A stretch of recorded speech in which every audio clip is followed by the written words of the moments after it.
I've done this a lot of times. There's a reason why I keep coming back. This is the most innovative game on the planet. The Challenge Double Agents preview. You gotta be so good that they can't ignore you, especially the ones that ain't done shit for you. Yeah, you know exactly what I mean. They stab you in the back and then they ask why you're bleeding. I don't trust words, I trust actions. I don't care what you heard, I'm not slacking. My name is Alan Roberts. This is Every Damn Day Fitness. Thank you for tuning in. Please do share this video, talk about this video, post about this video, do whatever you can with this video. Thank you very much. After you're done with that, head over to damncollective.com. That's where you can find all of our holiday specials, including 33% off of our coaching, which is where we talk to people on a daily basis, weekly video conference calls. We help people develop better accountability skills and lifestyle habits. We also have a 25% off the monthly membership for any of our programs. You can run our programs right on our app, link your MyFitnessPal, anything like that, track your stuff right on our app.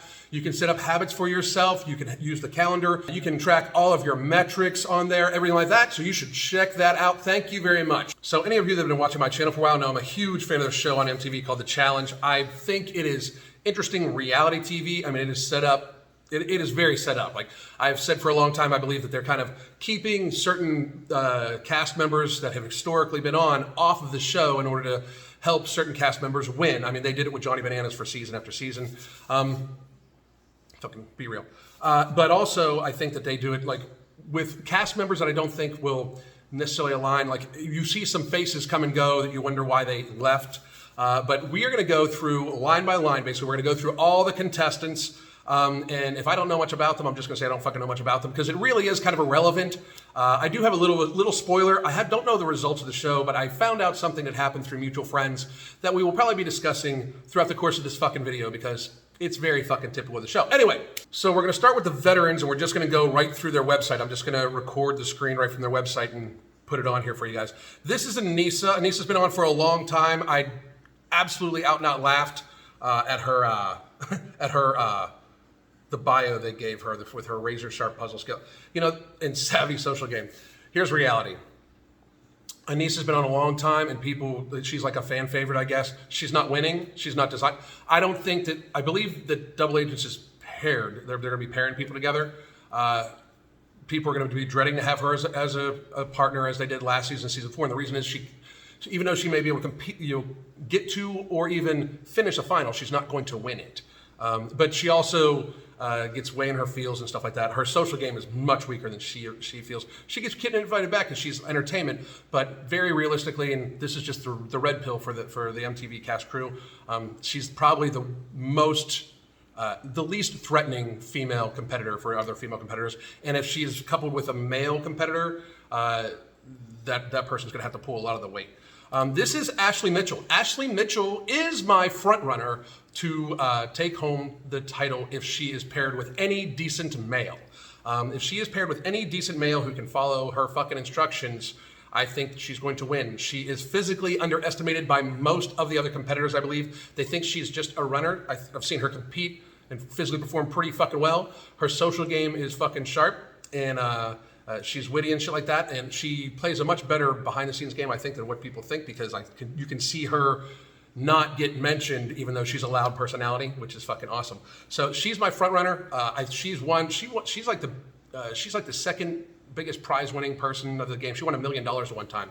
But here's Cory Wharton. Cory Wharton is he's been on the show a while. He's one of these reality stars that like his entire life is on. And I don't know how people do that. He's a very good competitor. He's not great at puzzles. His social game isn't as good as he thinks. He gets too involved in his own ego sometimes. I think he's put that away in the last couple seasons, just to be real. But he's not their pick. He's like the mid-carder for WWE.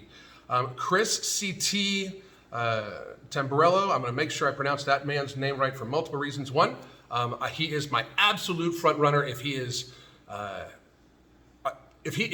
partnered with anybody but Aneesa, just about, and that's sorry Aneesa, but he is looking very, very in shape. I've seen some of the trailers. He looks very, very, very in shape. He is a fucking physical fucking specimen and can fucking move, perform, and even the last couple seasons, he won one of the seasons where he was pretty out of fucking shape.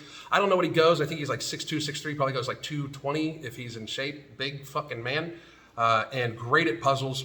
and people, he just is able to fuck with people. Like, people don't want to necessarily piss him off because then he will fucking come back and get them. And he plays a great social game of being super nice guy, but also nobody you want to fuck with. He's my front runner, and even if the only way he would not be my front runner is if they had Bananas on and then they canned everybody else to try to fucking help Bananas get him off, because that's what they fucking do for Bananas. Devin Walker is a fucking clown. He thinks he's so much better than he is. I saw one thing. He was like, "You don't want to see me in a puzzle." He's like the mid-carder. He's not actually there to fucking win. If he would win, it would be because he would get carried by whoever his teammates are. He's done a decent job of, he forms alliances, but he just takes himself so seriously, it's like kind of like fucking cringy and shit like that. What's up, Devin? How the fuck you doing? Darrell Taylor is a veteran, great physical fucking competitor. I don't think he's great at puzzles, as Devin was trying to tell people at one fucking trailer, but I don't think has the social game needed to fucking win this. I really fucking don't. I don't think he's going to align with anybody. I think he's too good of a physical threat and he isn't in these challenges enough to have the same social game with all these other people. So he is actually now a threat and is aligned against people, so I don't think that's going to work out well for him. Fessy Shaw, they call him Fessy. Shafat is he's like a former, he's like a football player, super good fucking athlete. Strengths, he was a super fucking good athlete. People are intimidated to that for lots of reasons. His weaknesses, is that he overpromises and that he has absolutely no fucking moral value and stuck his dick into another man's wife on this show. And I think he was in like a 2-year relationship himself. So his weaknesses are nobody's going to fucking ever trust his ass, and why fucking should they? And his strengths are that he's a big dude who is like not a complete fucking moron. Moving on, Jay beat sent CT home last season. Fairly by luck. Jay is also in his own fields, thinks he's a little bit better than what he is, and is. He's a Survivor alumni, so I understand where that comes from, I think, because I've watched some of that show, not one of my favorites. But for this game, if he catches across anything physical, like actually manhandling physical, he's gonna be fucked. Josh Martinez is also another joke. He's there to he's from the Big Brother house too. He is there to basically provide comedic entertainment. He's going to cry at least 3 times this season, and he's going to think way higher of himself, and he's going to think that people are intimidated by him when nobody even fucking looks past him. Great comic entertainment. Cam Williams, fucking crafty ass fucking person, and definitely good at fucking strategy and shit like that. She could be a front runner but for some reason, just like, I think she's actually one of the people that it almost seems like MTV is kind of like make sure it's fucking aligned against her. Casey Clark, highly overrated from last season. Poor social games, gonna make more enemies quicker than she can fucking manage. She comes across as the super nice person, but always seems to be some way or another, always seems to be doing something fucking shady. Kyle Christie is another veteran. I can't remember if he's won. If he won, it was he was a part of a team that won. His strengths are, he does do a pretty good job of politics, good physical specimen, big guy. He just seems to always get matched up against like somebody that's just a little bit physically fucking better than him. And I don't know if he's going to do okay this time because his normal social alliances in the house don't seem to be around. So I don't know how well he's going to fucking do. Leroy Garrett is one of my favorite, like absolute fucking favorite competitors. I think he's a fucking great guy. He's never won. I believe he has said this is his last season. So while I hope he would win, I don't think he's going to beat CT. I think things are going to be aligned against him. Leroy is the workhorse people use and then discard. Bananas did it for him for season. Like literally workhorse, physical stamina. But the thing is, it's hard for Leroy to win because at some point in time they're going to get in water. He's not a great swimmer. Unless he's fixed that, I hope he wins. I just don't think he's going to. His strengths, fabulous physical competitor, willing to fucking do just about anything to win. He just puts his faith into the wrong fucking people, if you ask me. He going into the season, I don't know if they end up dating, but he is dating Cam, who we mentioned earlier, and she helps his social game a lot and also helps his strategy game a lot. So I would think so, but I also, just like I said, think she's one of the people that the show kind of seems to fucking hold down. Nany is she's a she's a safety, basically. Like, she's on almost every season. It's going to be very, very hard for her to win. She's not really physically dominant in any singular way and doesn't do great on puzzles. She is going to hook up with somebody, though. Her normal strategy is like throwing her pussy at somebody. And then she aligns with them and blah, blah, blah. Anyway, Nelson Thomas. Nelson is a great athlete. Not the sharpest pencil in the fucking box. He is a great fucking dude, though. He actually fucking volunteered to send himself into elimination last season for his friend Cory, because Cory was having a brand new baby and could possibly needed the money more. He's a great fucking dude. I just don't think he's got a shot at winning one of these, especially singularly by himself. He doesn't have the fucking strategy or the social game to actually get to the end and be able to fucking complete it in time. Anyway, Nicole Zanata, I don't know anything about her that much. I don't remember that much. So that means she is. That means she's going to have a hard time, because if she's not on the show regularly, they don't have the same social ties, and then they normally get with an alliance as the throwaway. They'll be the first person that the alliance boots out, and then by that time there's no easy players to go up against. Like, that's what I don't understand that. Just as a side note, I don't understand why people fall for that shit. Like, if you're on the fucking show and you don't know nobody and everything like that, you know, trying to latch onto a group of people means you're going to be the first person that they fucking toss off. And if you can get carried by them for a couple fucking episodes, all the fucking easy layup people are gone, unless you get lucky and Aneesa's still there. But then you still have to fucking deal with that. So I don't understand. But anyway, Theresa Jones is, from what I understand, a great fucking runner, pretty good at strategy, got a decent social game. She's been gone for a little while. Her strengths are, she's a good physical competitor, at least she fucking used to be. I'd imagine she still is. And she plays strategy decently fucking well. She just is one of those people where I don't think that it's like the house is ever gonna fucking allow her to win. I think she's won one before, but like, she's one of the people that they definitely keep fucking down. And she doesn't actually come on the show that much. So again, the more often they're on the show, the little easier it is from the social ties, you know? And anyway, Tori Deal is a really good physical competitor. Her strength, so that would be her strengths. Her weakness is that she's a horrible fucking human being that fucked some dude.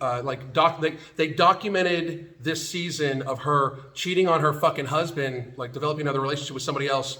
And then, like, now I think she went on vacation. She's the female that Fessy stuck his dick into, which proves that he's a fucking horrible piece of shit person.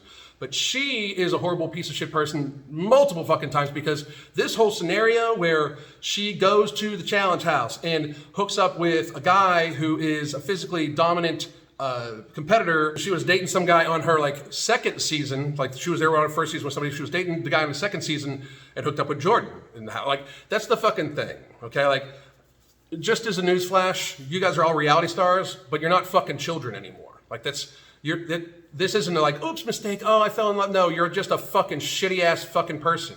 Like, you were all over your social media. You two, like, this motherfucker proposed to her a couple seasons ago. And fucking, like, on TV, on this fucking show. And now she accepted a marriage proposal on the fucking show.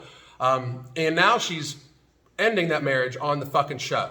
I mean, that's who the fuck you are. Like, that's documented for the rest of your life, that you did something like that fucking twice. I hope you lose, but she is, as far as I'm concerned, she is, from what I understand, I hate that I know this because I tried to make sure to stay away from all the fucking spoilers, but she's me too worried about getting it in with Fessy than she is going to be winning this fucking money. Anyway, Big T's got a pretty good fucking social game. She is a veteran, but that's not too many seasons.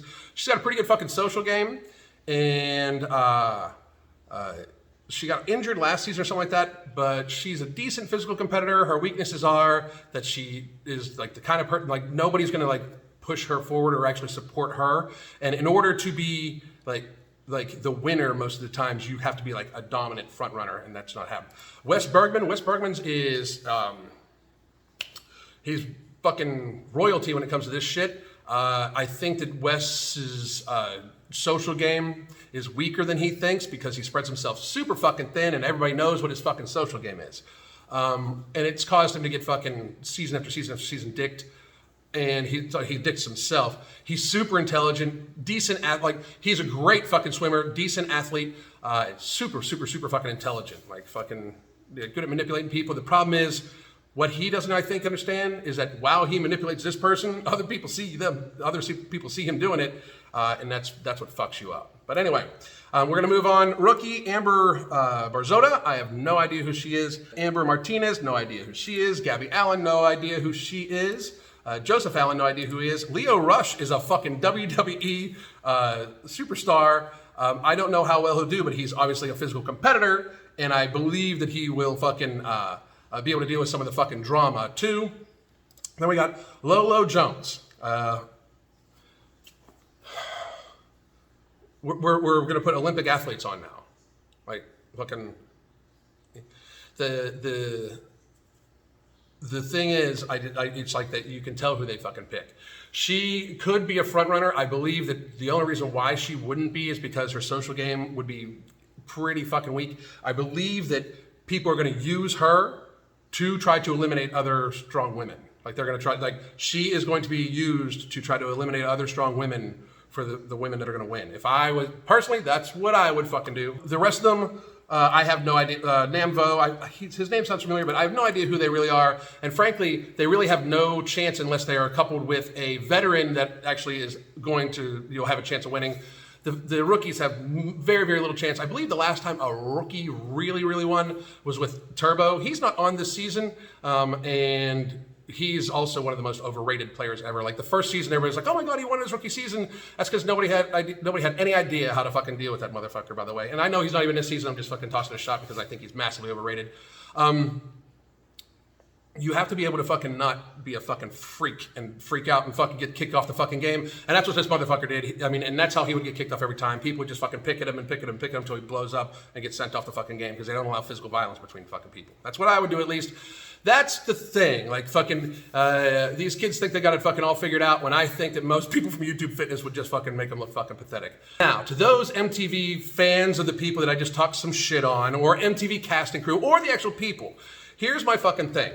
If you want to prove that that's not you, then prove that's not you. If you want to prove that there's something different, prove that's not something different. But I fucking challenge the casting team of this fucking show, of the challenge, to actually book some real fucking competition for these fucking people. And I will point out once again that Scott Herman from YouTube Fitness is actively campaigning to get on this show, and I fucking almost guarantee that he would smoke most of you motherfuckers. He would fucking make this look, he would make most of you motherfuckers look like fucking fools. So, I once again say that I'm looking forward to this fucking season of the challenge. It's 36 double agents. I'm going to do an episode on every fucking thing because on every single fucking episode, I'm going to do a fucking episode because I fucking love this show and I really am going to enjoy fucking with these people. That's just my 2 cents. My name's Alan Roberts. You can hit me up just about everywhere. Alan Roberts on Parler. God damn.